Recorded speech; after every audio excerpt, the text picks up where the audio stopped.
falar aqui para vocês, especialmente desse livrinho chamado Deuses no Exílio, de Vanderlil. É um livrinho que eu gosto muito, um livrinho que eu já conheço há bastante tempo. E eu posso dizer até que é um livrinho que plasmou muito da mentalidade do meu pai. Então, assim, quando a gente escuta meu pai falando sobre teosofia, a gente vê, eu vou lendo o livro e vou dizer, nossa, meu pai fala isso, meu pai fala aquilo, meu pai fala aquilo. Ele realmente foi muito marcado por esse livrinho, Deuses no Exílio. Vanderlil foi um teósofo holandês, ele, se não me engano, era aviador e escreveu alguns livros, são livros antigos, do começo do século XX, e até a gente tem que ter algum cuidado, porque a linguagem é uma linguagem própria do começo do século XX, não é uma linguagem tão atual, mas as ideias que ele apresenta são muito atuais e eu tenho muito gosto de poder apresentar. E a ideia básica é que nós não somos o corpo físico, nós não somos as emoções, nós não somos os pensamentos, nós não somos esse conjunto que nós chamamos de personalidade. Nós somos a natureza divina que está no seu processo de evolução encarnado aqui nesse veículo. Então, nós somos aqueles que dirigimos esse carro, ou que estamos montados nesse cavalo, ou que estamos... Então, tem um veículo através do qual nós, como inteligências divinas, nos manifestando. Então, a ideia geral do próprio título é que nós estamos em exílio quando esquecemos da nossa natureza divina. E todo o livro busca recuperar essa percepção do nosso verdadeiro ser e a desidentificação com os veículos. Quer dizer, na verdade, eu já disse tudo. Agora, já dei a síntese geral da minha palestra, agora eu vou rechear com passagens do próprio livro e ideias relacionadas também com a tradição indiana, com o Vivekachudamani, com a Voz do Silêncio de Blavatsky, também o Pratyavidya Hridayan, que é o Segredo da Autorrealização, também um livro da tradição indiana. Então, eu pego vários elementos de outras culturas também e vou relacionando com o que o Vanderlil nos coloca nesse livrinho muito simples, um livrinho inspirador e nós vamos ver que não é pura balela, não é puras palavras bonitas, ele simplesmente nos aponta um caminho para que nós possamos recuperar a percepção da nossa natureza divina. Então, ele começa... Aqui vocês podem ver, tem um 12zinho aqui, é a página do livro, onde se encontra essa citação. E todas as outras citações eu coloco a referência, inclusive porque depois, se vocês quiserem ver, claro que as citações que eu peguei são pequenas, né? Se vocês quiserem aprofundar, é só comprar o livrinho e vocês vão ver como a editora Teosófica está com desconto de 25% na compra desse livrinho, então talvez seja a hora justamente e vou dar a referência das páginas onde se encontra as citações que eu vou colocar. Então, aqui começa dizendo, logo no comecinho do livro, que durante a peregrinação pela matéria, o ser humano se identifica totalmente com os corpos, no caso, o corpo físico, o emocional e o mental, né? Com esquecimento da sua verdadeira e divina natureza, e se satisfaz à maneira dos animais. Quer dizer, assim, não precisa falar muito, né? Quando você fica só ligado às suas necessidades materiais E é uma coisa que tá bom, mas acaba não dando muito significado à vida, acaba a gente um pouco perdido. Então, ele vai adiante dizendo que nesse estado nós ficamos como Prometeu, acorrentados à rocha da matéria. Aí até surge aquela discussão, o problema é a matéria, a gente tem que fazer como os antigos, se bater porque a matéria é o problema. Não, não, não. Se nós estamos cavalgando um cavalo e o cavalo vai para onde ele quer e a gente fica em cima e o cavalo simplesmente desgovernado vai para onde quer, não vai dar certo, não é não? Vocês já, por acaso, passaram por uma situação onde o carro derrapa e você fica com o volante na mão e o carro está totalmente desgovernado na sua mão? Eu passei por isso umas poucas vezes, uma sensação horrível.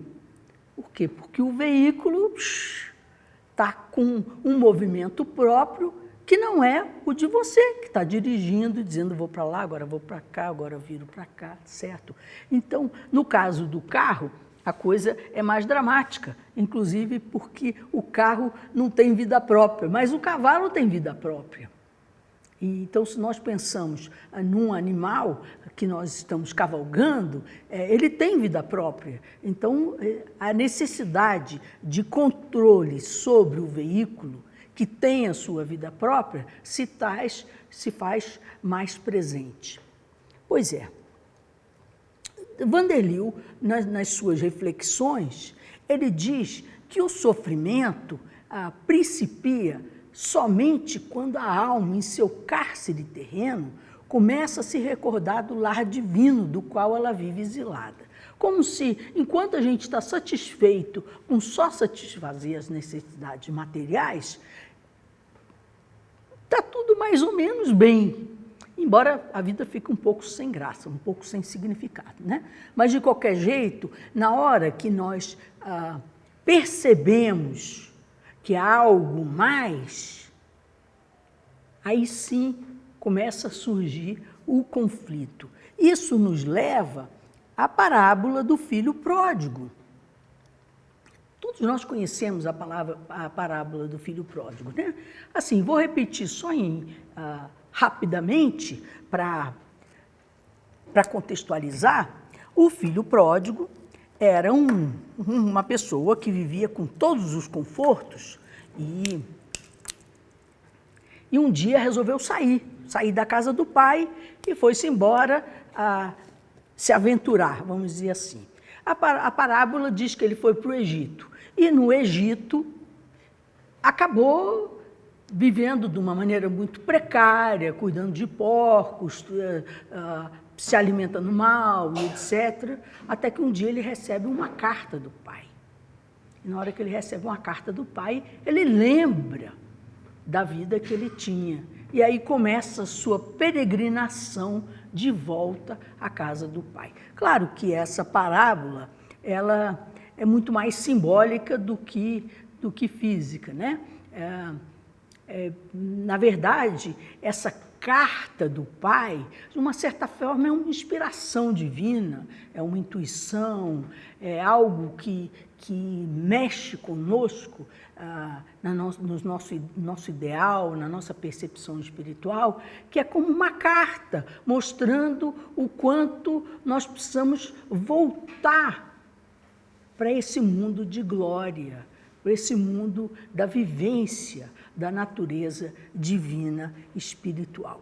Mas isso, claro, se você se afastou muito, você tem que fazer o caminho de volta. Isso requer um processo, requer não só aquilo que na literatura teosófica é chamado de senda, mas também administrar os seus vários veículos. Por quê? Porque há muitos eus nesse conjunto que nós chamamos de nós mesmos. E esses vários eus, eles estão representados na carruagem um símbolo empregado nos Upanishads que mostra que a madeira se refere ao corpo físico propriamente dito, mas os cavalos se referem às emoções, que são o que dão força, o que dá vitalidade, o que dá energia, o que dá combustível, né? Mas a mente concreta, quem controla a madeira e os cavalos, é o cocheiro, que é a mente concreta, que é como a gente sabe dirigir, como a gente sabe qual é o nosso endereço, como a gente sabe contar 2 mais 2 são 4, etc. Essa mente concreta que a gente usa de uma maneira geral. Mas todo esse conjunto da madeira, dos cavalos e do cocheiro existe para transportar o passageiro. E o passageiro é realmente o nosso eu espiritual, é a nossa verdadeira natureza divina, que vem para essa carruagem para uma determinada viagem. Então, isso implica também num alinhamento entre os vários veículos. Por quê? Porque se a madeira está quebrada, prejudica muito a viagem, né? Então, se o corpo físico não tem saúde, a coisa é prejudicada. Se os cavalos não estão domados e vão querer ir para qualquer lado, e não estão sob o controle do cocheiro, também prejudica a viagem. E o cocheiro, se ele não doma os cavalos e se ele não sabe onde o passageiro quer ir? Então, tem uma função dupla, tem uma função de administrar a parte material, que é feita com a mente concreta, e a parte de conversa com a natureza divina, que é feita principalmente através da meditação. Não só, mas principalmente essa introspecção que nos leva mais próximo da nossa natureza divina, inclusive para entender os caminhos nas encruzilhadas da vida, quais os melhores caminhos a serem seguidos, né? Isso nos leva também a uma passagem que nós conhecemos muito bem, que é que eu chamo de São Paulo, que a gente conhece no popular como a carne é fraca, né? Então, a carne é fraca, então a gente faz as coisas porque a carne é fraca e pronto. Mas se a gente vai na passagem propriamente dita, a gente vai ver que a coisa não é tão simples assim. Então, disse São Paulo, por que não faço o bem que eu quero, mas o mal que eu não quero, esse eu faço? Ora, se eu faço o que não quero, já não o faço eu, mas o pecado que habita em mim. Então, vejam, claro que isso está usando uma linguagem bem católica. A palavra pecado, ela é a tradução de uma palavra grega chamada amártia, que quer dizer errar o alvo. Quando nós estamos atirando uma flecha e a gente atinge, em vez de atingir o centro, a gente atinge a periferia, isso é amártia, isso é pecado, isso é errar o alvo, isso é não compreender o cerne da questão e ficar na periferia do entendimento. Pois é. Então, mas aqui essa passagem, vejam, o mal que eu não quero, esse eu faço. Só que, se eu faço, já não sou eu quem faço, mas o pecado que habita em mim, ou seja, esses erros de entendimento, em vez de pegar o centro da questão, tomar as coisas no seu sentido periférico, que cria hábitos, e que esses hábitos, eles têm, até certo ponto, vida própria. Vocês já perceberam que vocês escovam o dente mais ou menos todo dia do mesmo jeito? Nós temos hábitos, os nossos comportamentos, eles criam hábitos que fluem sozinhos. Por quê? Porque eles se tornam praticamente uma natureza adquirida. E essa natureza adquirida, ela tem vida própria. E isso, na passagem de São Paulo, é dita como o pecado que habita em mim. Ou seja, isso dentro do hinduísmo são chamados de skandhas, ou seja, hábitos. Também existe uma noção de karma, que a gente repete os mesmos hábitos e que trazem consequências e que às vezes é difícil sair desses hábitos, porque eles se tornam uma natureza agregada, uma natureza adquirida que tem vida própria. Então, isso implica que, para que nós possamos reconhecer a nossa natureza de deuses no exílio e efetivamente voltar à casa do Pai, sair desse exílio, nós temos que também purificar a mente. Nós temos que, de uma certa forma, nos libertar desses hábitos que nos levam numa direção que não é exatamente a que nós queremos. Um exemplo muito clássico citado nesse livro, que faz todo o sentido, é o do homem com um saco nas costas. Se nós estamos no meio da rua, encontramos um homem carregando um pesado saco, e nós perguntamos a ele, diga-me, o que você está carregando? Não sei. De onde você está vindo? Não sei. Para onde você está indo? Não sei, tenho a menor ideia. Nós íamos achar que esse cara estava meio insano, né?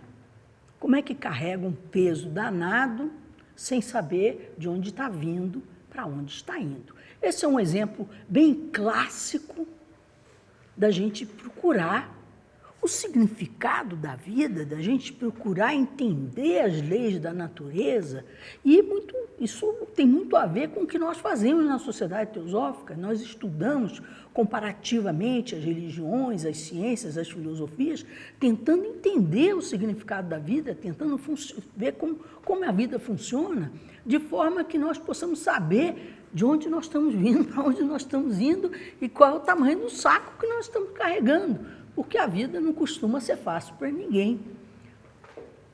Mas, digamos assim, tem momentos mais difíceis que outros, momentos mais fáceis, mas todos sabemos que carregar esse saco da vida não é exatamente tão simples. Pois é, esse é o exemplo clássico onde cai a ficha, onde nós percebemos que nós temos que entender um pouco mais sobre a vida para poder aliviar o peso desse saco e ter direção, para saber para onde estamos indo e a partir de onde saímos, não é? Pois é. Então, Vanderlei, dentro dessa perspectiva, nos diz, mas chega o tempo em que a vida se torna impossível, a não ser quando se conhece um motivo.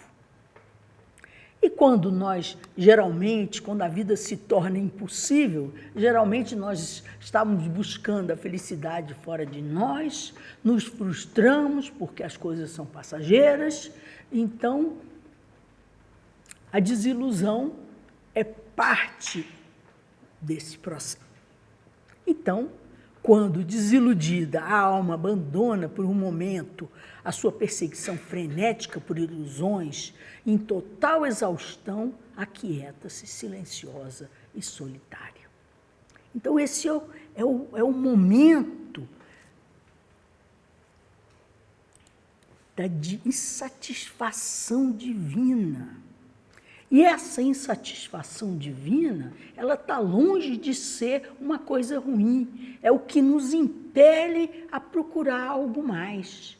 O que nos impele a, usando o exemplo do filho pródigo, a sair do Egito e voltar para a casa do pai. Mesmo que esse processo nos custe a um trajeto a ser perseguido.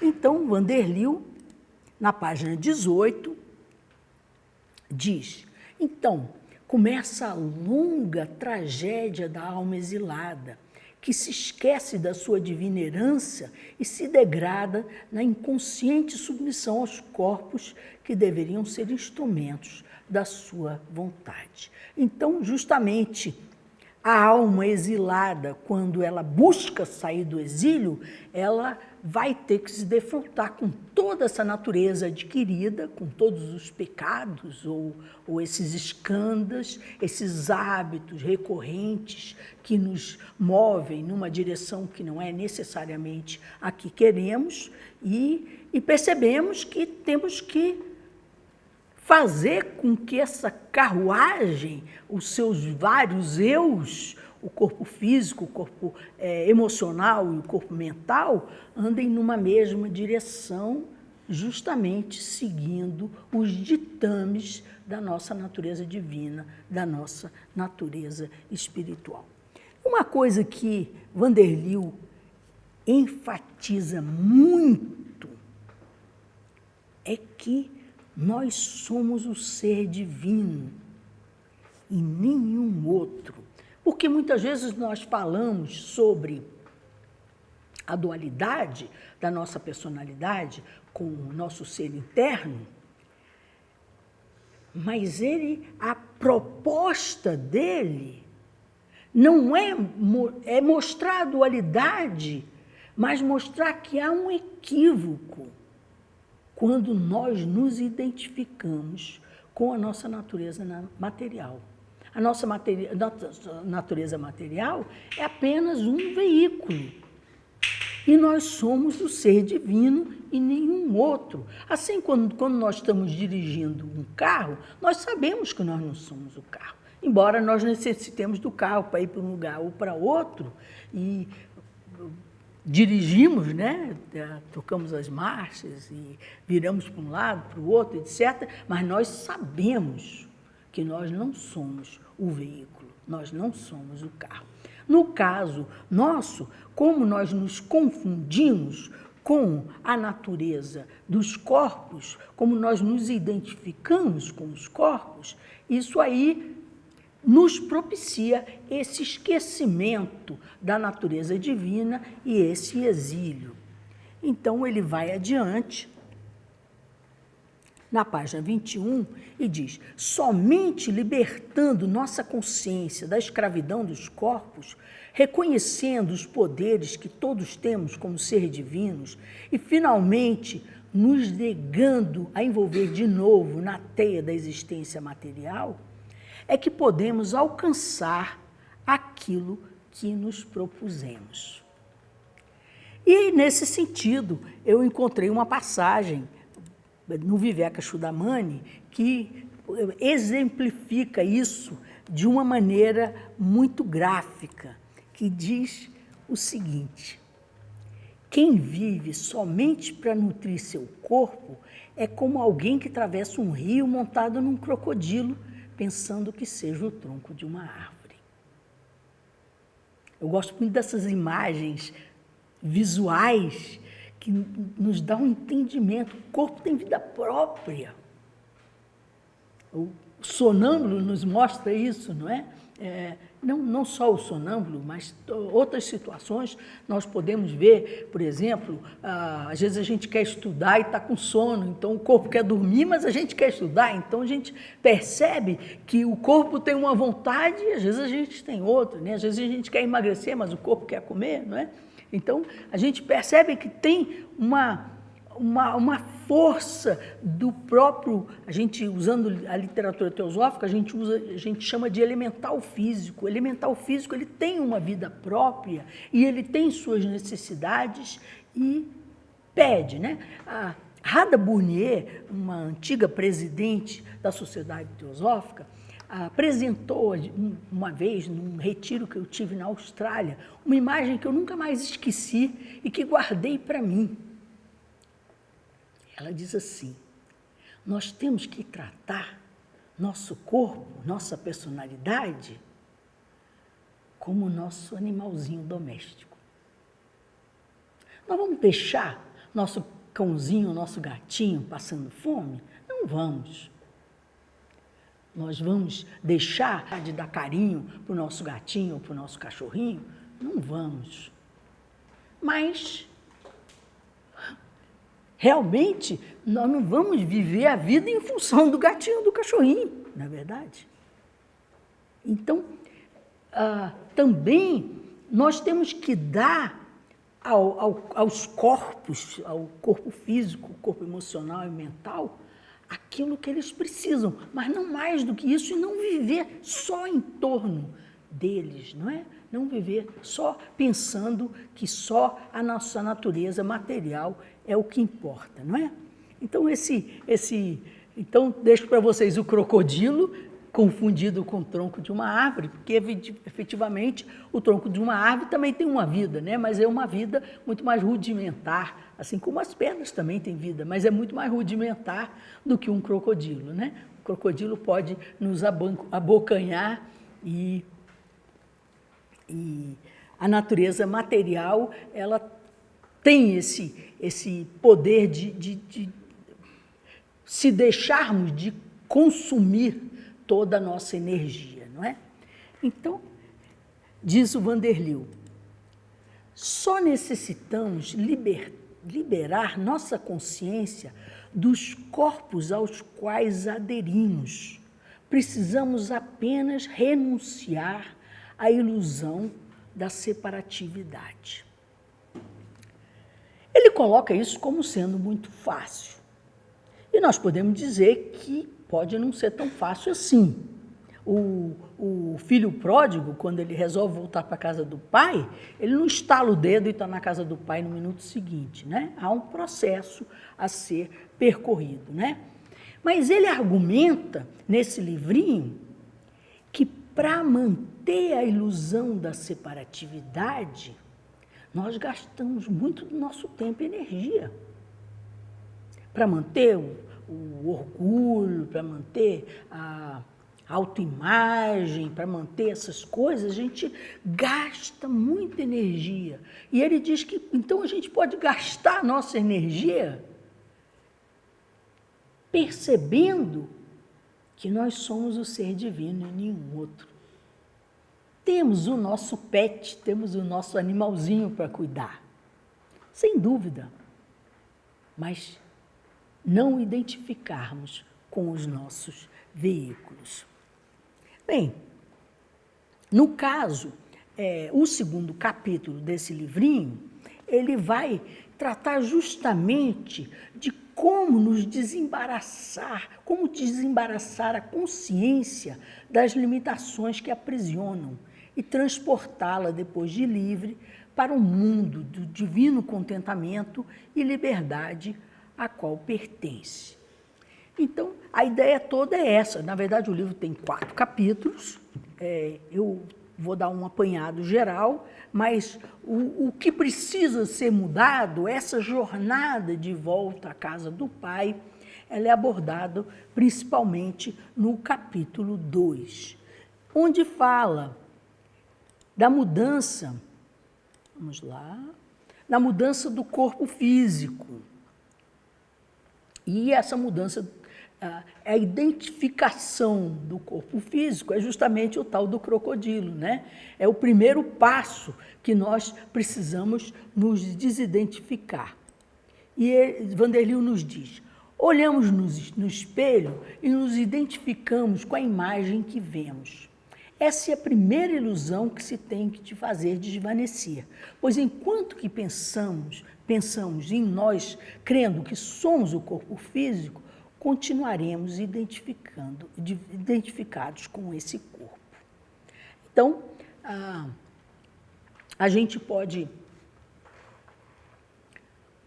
falar muitas coisas a respeito da nossa percepção equivocada, chama isso da heresia da separatividade. Então, ela não fala só de ilusão de identificação com o corpo, ela fala de heresia, como que o fato de nós nos sentirmos separados dos demais, isso é uma heresia. E a gente pode dar 2 exemplos que quem já ouviu minhas palestras já deve ter ouvido várias vezes, que são da água e do oxigênio. Se nós pensamos na água, 2/3 do nosso corpo é formado de água. Água que entra, água que sai. Mas 2/3 do corpo. Então,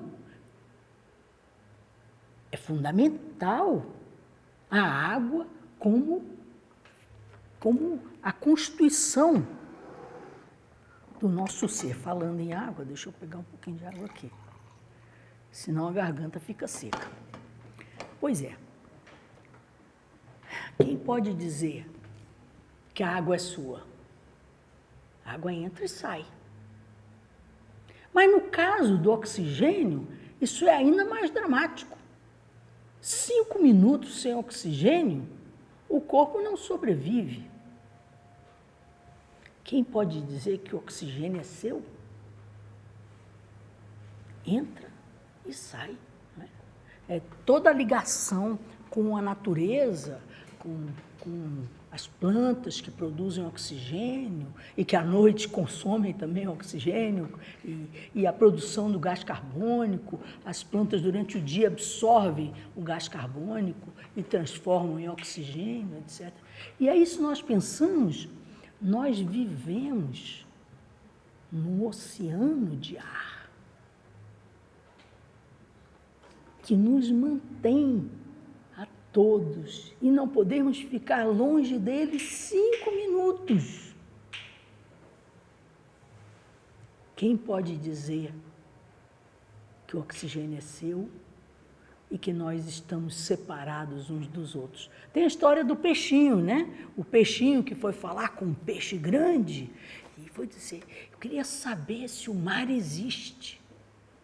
O peixe grande disse: o mar é você. Você respira o mar, você come o mar, você está envolto no mar, tudo é o mar. Então, o peixinho está envolto nesse oceano de água e nós estamos envoltos nesse oceano de ar, que estamos todos interligados, dependemos intrinsecamente desse oxigênio e nos achamos separados uns dos outros. Essa é a grande heresia da separatividade que Blavatsky nos fala em A Voz do Silêncio. Pois é, mas isso são ideias minhas que vou juntando com o que eu estudo e com minhas reflexões e vou colocando. Vanderlei nos diz: o centro da gravidade deve transladar-se do corpo físico para a nossa consciência e nos reconhecermos ocultos sobre o corpo físico, atuando por meio dele, mas sem nos identificar com ele. Que é aquela história do carro ou do cavalo, né? Nós temos, ou do nosso pet, né? O nosso animalzinho de estimação, né? Nós temos que cuidar dos diferentes veículos, mas não identificarmos com ele. Então, ele propõe que nós translademos a nossa percepção para a nossa consciência e tiremos ela do corpo físico. Claro que ele fala muito mais do que isso, mas eu tenho que falar aqui por 1 hora e não vai dar para eu dizer tudo o que o livro diz. Se vocês quiserem, comprem, que ele tem muitos mais argumentos, além desses que eu estou apresentando.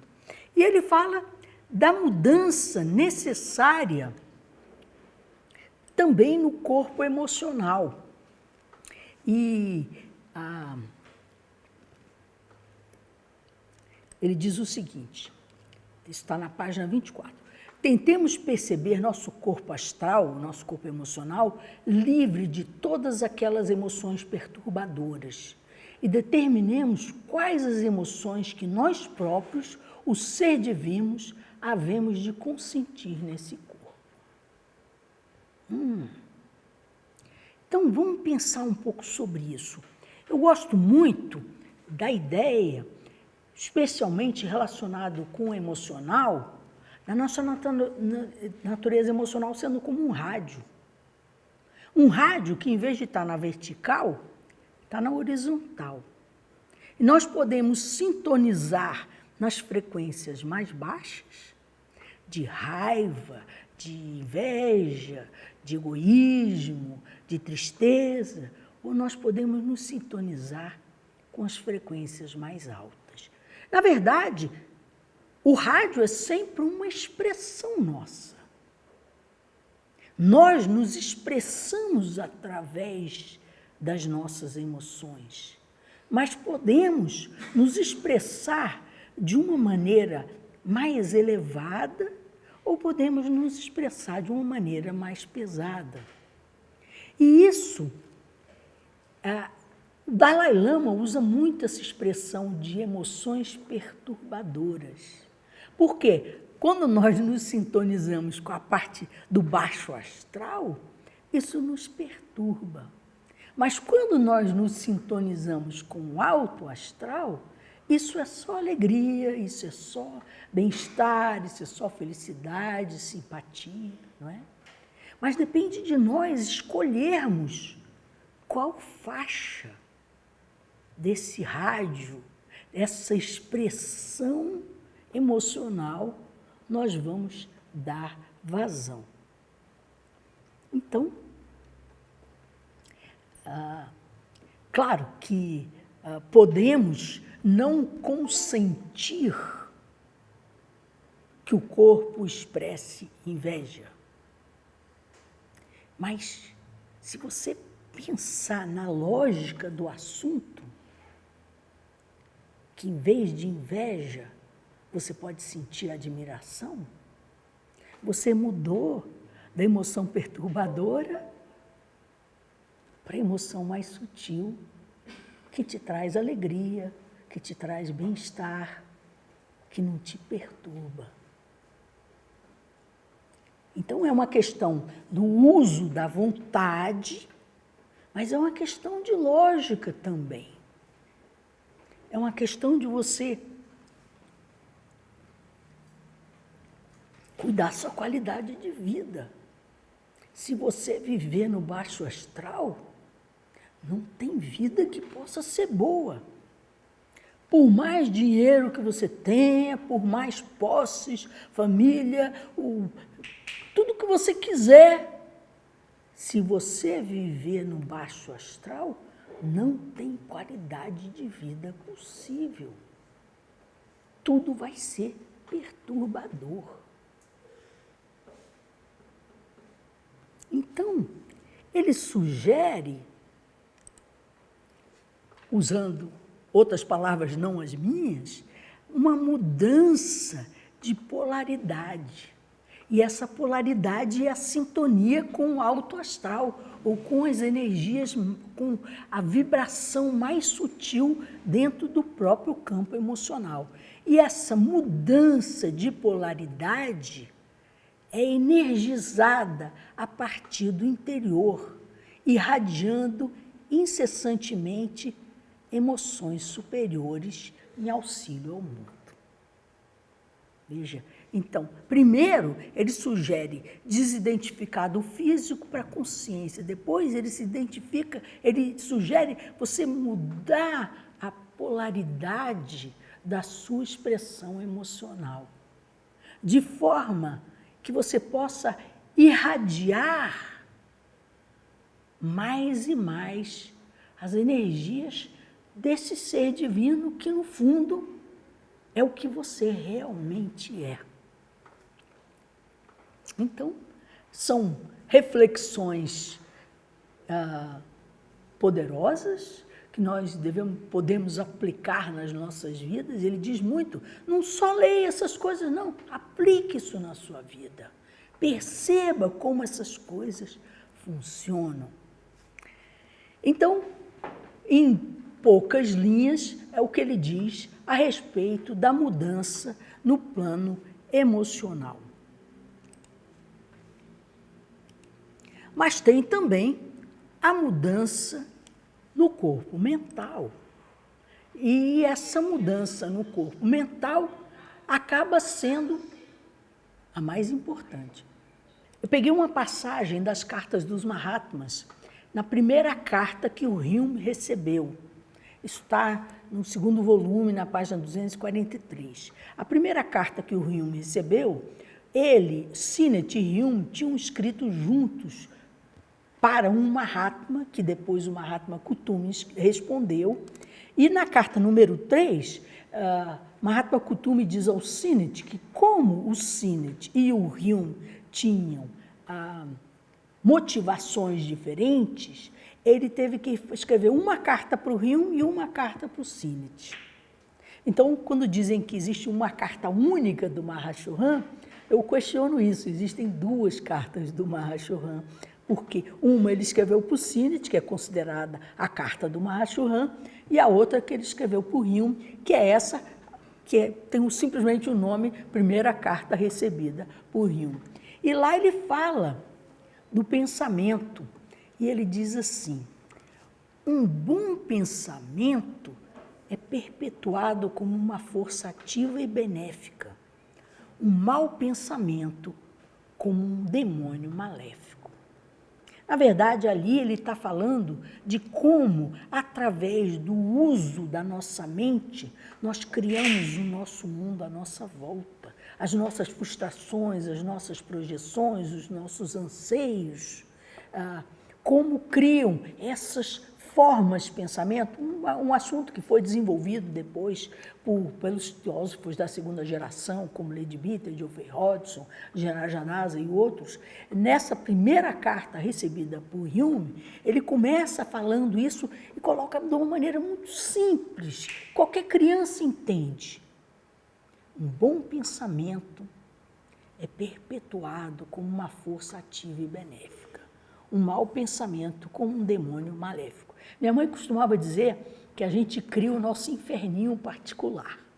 O nosso inferninho particular é justamente esses pensamentos ruins que a gente está criando e lançando e que ficam à nossa volta e que é esses demônios maléficos que a gente cria com o uso do nosso pensamento. Pois é. É um assunto que tem muita literatura a esse respeito, mas mostra os efeitos da nossa irresponsabilidade no uso dos nossos pensamentos.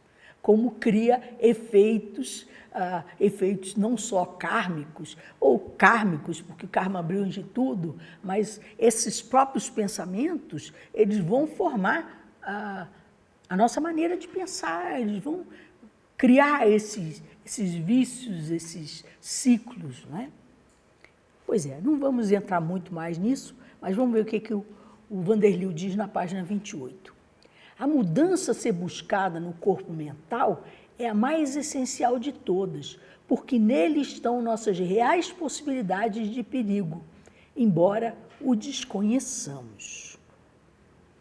E nesse sentido, e aí já vendo aqui que nós criamos demônios maléficos que ficam em nossa volta, criando o nosso inferninho particular, já mostra como as reais possibilidades de perigo, além de muitas outras, né?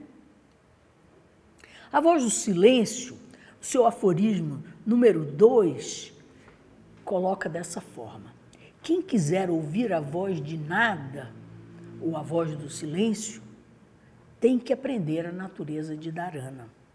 E dharana é concentração. Ou seja, a mente dispersiva, a mente que pula de galho em galho como um macaco, ela atrapalha. Ela cria um ruído que impede que a voz do silêncio, ou essa voz interior do ser divino que realmente somos, que nós criando condições, eventualmente vai guiar o trajeto dessa personalidade, o trajeto dessa carruagem na qual estamos inseridos. O aforismo número 4, ele vai além, e é o aforismo mais mais polêmico da Voz do Silêncio, vamos dizer assim. E diz que a mente é a grande assassina do real. Por que que a mente é a grande assassina do real? Porque através da mente nós dividimos e nós perdemos a percepção da unidade da vida. Nós ficamos inseridos na heresia da separatividade, nos sentindo separados uns dos outros. E essa separação se dá através da percepção dos sentidos e do filtro da mente. Então, a mente, ela é quem vai possibilitar que nós assassinemos o real, mas ela também é a ferramenta, através daquilo que no hinduísmo é chamado de Jnana Yoga, que nós percebamos o que está além. Então, ela, mal utilizada, vamos dizer assim, no seu uso comum, desgovernado, ela é problemática, mas ela também é a ferramenta que nos possibilita perceber algo mais e dar rumo à nossa vida em direção ao filho pródigo, de voltar para a casa do pai, não é? Vanderlei nos fala dos hábitos dessa forma. E diz, quando frequentemente repetidos, os pensamentos criam um hábito ou costume, e muitas vezes ficamos impotentes para resistir àquilo que nós mesmos criamos. Então, isso traz de volta São Paulo. Por que fazemos? Por que o mal que não queremos nós fazemos e o bem que queremos não fazemos? Porque essa natureza adquirida, esses hábitos, esses costumes, eles têm vida própria e fazem com que nós não tenhamos controle sobre os nossos veículos, que os veículos fiquem mais ou menos à deriva.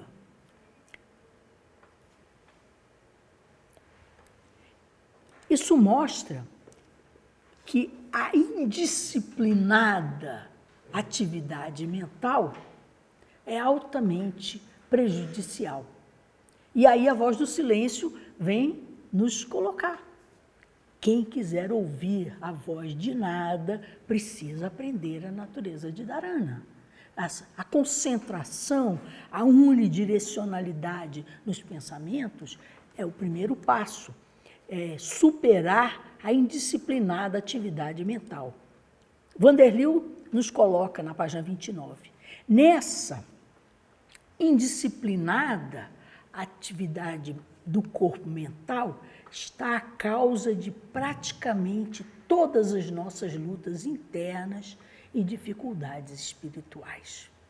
Vejam o papel que ele dá quando ele diz, inclusive, que a mente é onde nós mais temos que trabalhar, porque através da mente nós criamos o nosso mundo de fantasia, o nosso mundo de ilusões.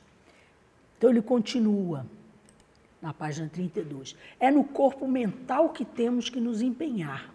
Devemos nos recusar a permitir que quaisquer imagens sejam formadas no nosso corpo mental sem o nosso consentimento, sem que nós mesmos, o ser interno, o determinemos. Então ele vai por essa lógica do uso da vontade, que eu acho que é perfeitamente cabível, especialmente para certos temperamentos. Para outros temperamentos, talvez você precise de usar mais jeitinho com a sua mente, de forma a conduzir sua vida na direção que você quer, sem ser uma coisa muito impositiva, né? Pois é. O Vivekachudamani também nos traz uma outra imagem que está relacionado especialmente com o processo da meditação. E como a meditação nos ajuda nesse processo de comunicação com a natureza divina. E o uso da mente. E é uma imagem que eu gosto muito. E diz o seguinte: o homem devotado a Sati, o real, torna-se Sati. através da exclusiva devoção a esse. Da mesma forma como uma larva, conforme a crença popular, pensando intencionalmente na vespa, é transformada, tornando-se assim uma vespa. É uma imagem para a gente carregar, não é? Nós nos tornamos aquilo que pensamos, nós nos tornamos aquilo que meditamos. Então, a larva ou a lagarta, aqui no caso não é a lagarta, porque a lagarta se torna borboleta, mas a larva se transforma numa vespa, se essa é a sua força mental.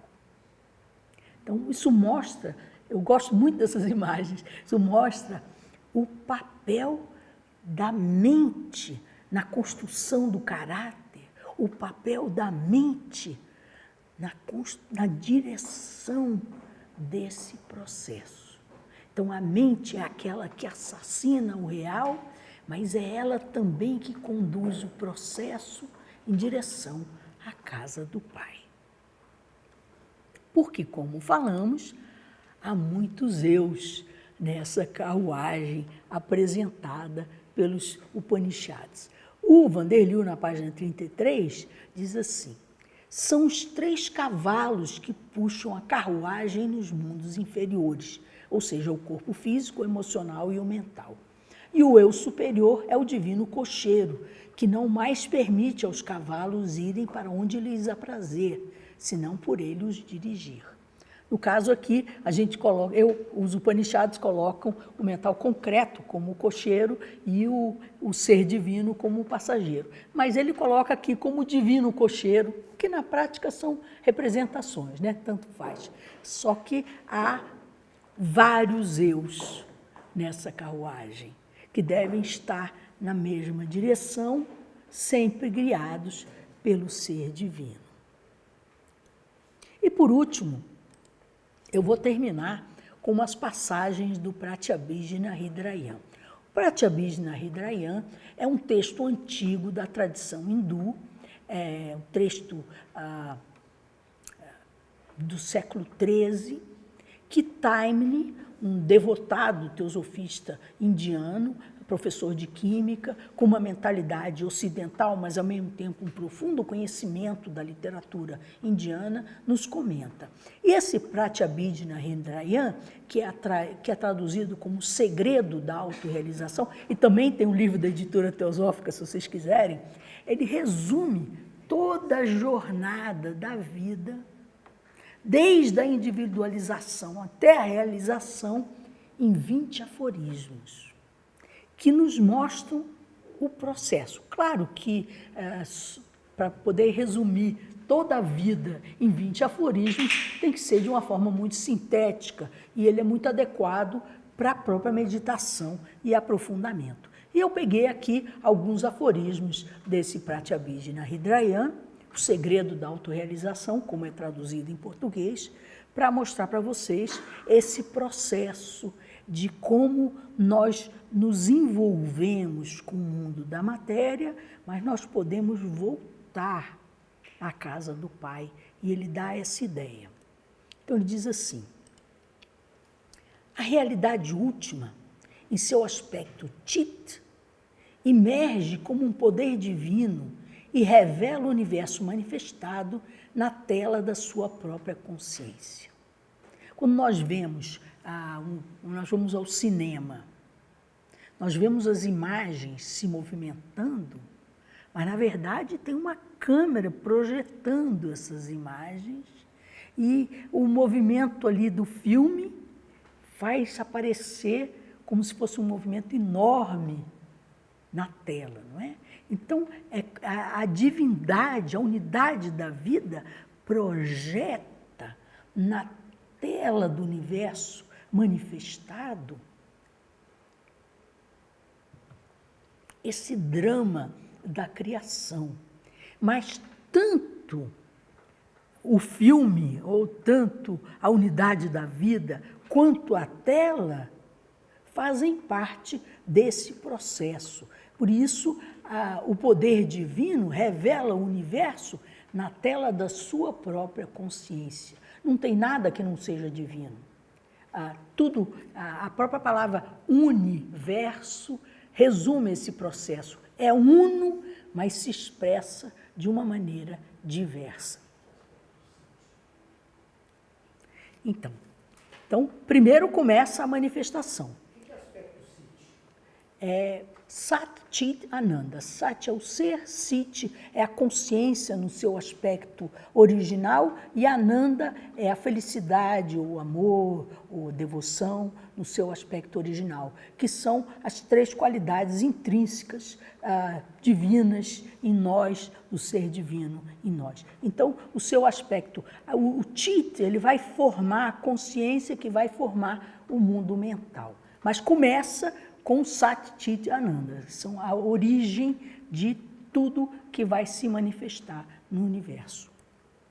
Então, a partir do universo formado, o Atma, ou a mônada individualizada, é meramente uma forma centralizada ou contraída da consciência universal. Mas esse fato é obscurecido pelo mundo mental em que vive o indivíduo. Então, o Atma é realmente o divino em nós, como um raio do sol.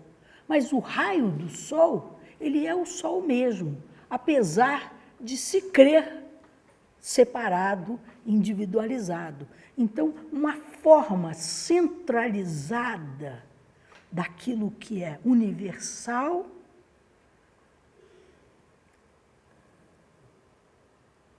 faz com que obscureça a nossa natureza divina. E isso, ele explica, é a realidade última que se torna a alma individual, envolta em ilusões mundanas, pela limitação do poder divino e simultâneo obscurecimento da divina consciência, que advém essa última quando funciona através de um centro individualizado dentro da realidade. No mundo da matéria, surge o orgulho, o abuso de poder, o apego, o egoísmo. Tudo desse processo de, como diz o Vanderleeuw, de nós esquecermos de que somos nada mais do que o ser divino. Que Atma, a natureza divina que nos mantém vivo, ela não é diferente do resto do mundo, ou seja, o raio do sol não é diferente do sol.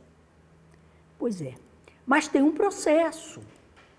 Mas a mente individual, penetrando em direção à sua fonte central pela contemplação, meditação, pode ser forçada a retornar ao estado de pura consciência e, assim adquirido o conhecimento dela, tornar-se Chiti, ou a própria realidade. Ou seja, aquilo que centralizou pode voltar para a sua origem, bem dentro daquela linha do filho pródigo. E ele dá o exemplo do prisma. A luz branca, ela entra no prisma e ela sai como as 7 cores do arco-íris. Mas as 7 cores do arco-íris podem voltar pelo prisma e recuperar a percepção de que nada mais são do que luz branca. Então, é esse processo que é descrito no Pratyabhijna Hridayan, o segredo da autorrealização. Então, ele diz assim, o processo essencial é uma expansão da consciência provocada pela atenuação sistemática e gradual da consciência do eu pela sua dissolução final. Por quê? O eu é essa percepção de que somos separados dos demais, essa heresia da separatividade que faz com que nós estejamos exilados mais longe da nossa natureza divina.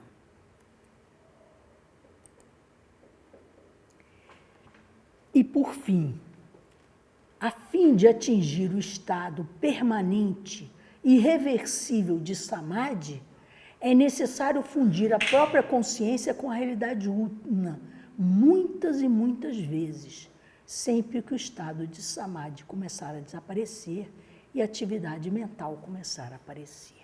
Ou seja, é um processo que, através da meditação, através da contemplação, nós vamos voltando através do prisma, que é a nossa própria mente, recuperando a percepção da nossa natureza divina, a percepção daquilo que realmente somos, saindo desse estado de uma vida sem significado. Muito obrigada.